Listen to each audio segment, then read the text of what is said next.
조갑제TV 시청자 여러분 안녕하십니까? 저는 조갑제닷컴의 조세별입니다. 2025년 8월 8일 오후 5시입니다. 어제 김문수 국민의힘 당대표 후보의 경악스러운 발언에 대해서는 소개해드린 바 있습니다. 이른바 전환길 면접으로 불리는 극우 유튜브 토론회에 참석해서 망언들을 쏟아냈죠. 윤석열 계엄에서 누가 죽거나 다쳤느냐? 윤석열 대통령은 억울하게 감옥에 가 있다. 만일 윤 전 대통령이 국민의힘 입당을 다시 신청한다면 당연히 받아줄 것이다. 이건 계엄을 옹호하는 정도가 아니라 6개월간 대한민국을 극심한 혼란에 빠뜨렸던 불법 계엄을 대수롭지 않은 일 정도로 치부하는 망언이 아닐 수 없습니다. 이런 김문수 후보의 발언에 대해서 대척점에 서 있는 다른 당대표 후보들 안철수 그리고 조경태 후보가 아주 강하게 비판하고 있는데 좀 소개를 해드리겠습니다. 정계를 떠나라. 사퇴하라. 제정신이 아니다. 이런 강한 비판을 쏟아냈는데 자 먼저 안철수 후보 페이스북을 통해 이렇게 말했습니다.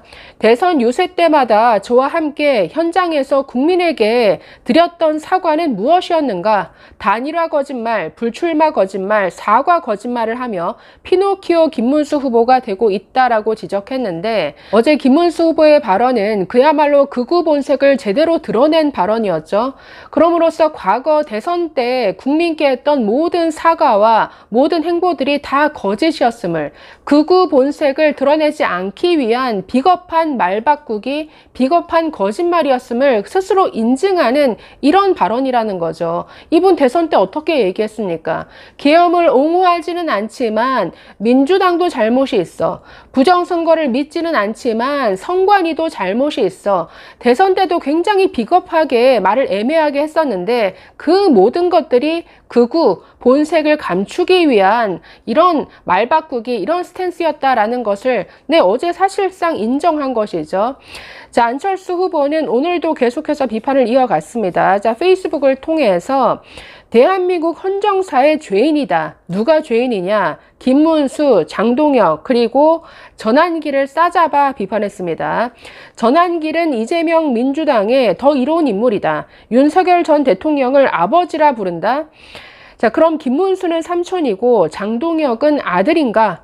계엄을 미화하고 헌법 정신을 훼손하는 계엄 삼형제 전환길, 김문수, 장동혁은 헌법재판소를 무시하고 보수의 핵심 가치인 법치주의와 반대의 길을 걷고 있다.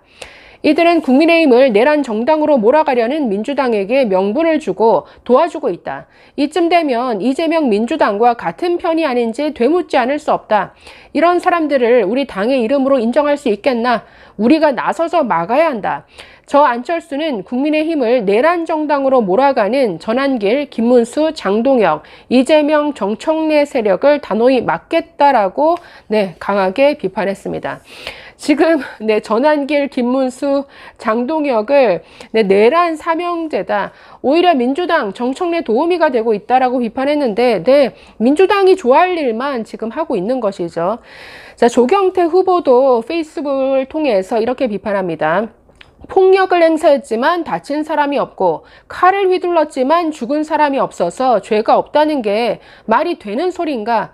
총칼로 국민을 대상으로 위헌, 불법 비상계엄을 저지른 자의 입당을 입에 담다니 제정신인지 모르겠다. 김문수 제정신이 아니야.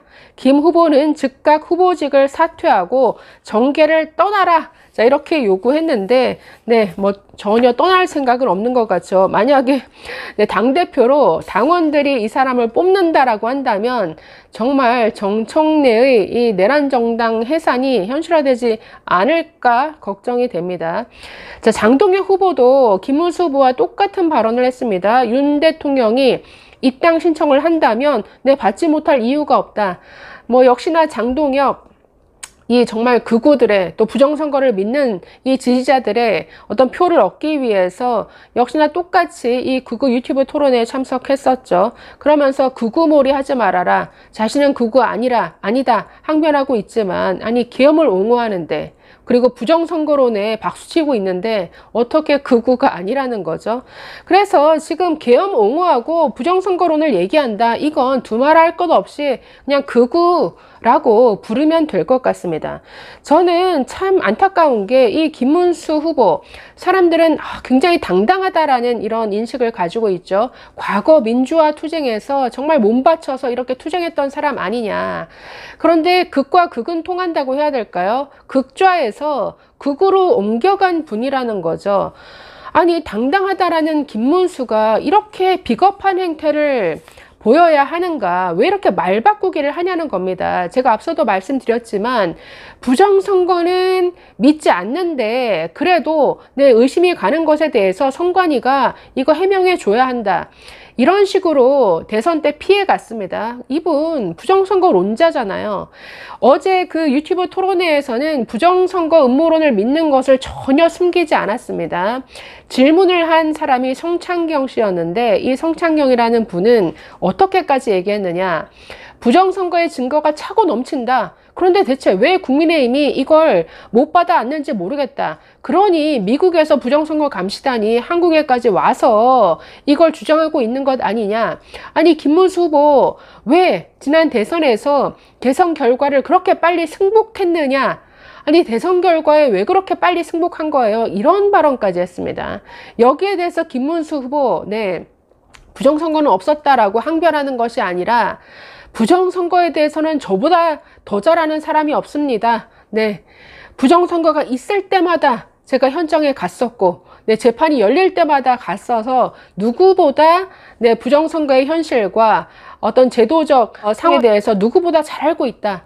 이 부정선거론에 합세하는 모습을 보였습니다. 그러면서 자기가 당대표가 되면 사전투표 없앨 거다. 선관위도 재판부와 결탁되지 않도록 선관위를 손보겠다. 이런 발언까지 하는 모습을 봤습니다. 대놓고 계엄이고 대놓고 부정선거인데 이런 사람들이 지금 1, 2위 앞서고 있다라는 게 이게 지금 국민의힘의 현실이라는 거죠. 진중권 씨가 저런 칼럼을 썼습니다. 보시면 제목이 정당 안의 아스팔트인데 정당 안으로 아스팔트를 끌어들인 국민의힘. 국민의힘이 지금 유튜브 세력에 의해서 완전히 접수당했다라는 겁니다.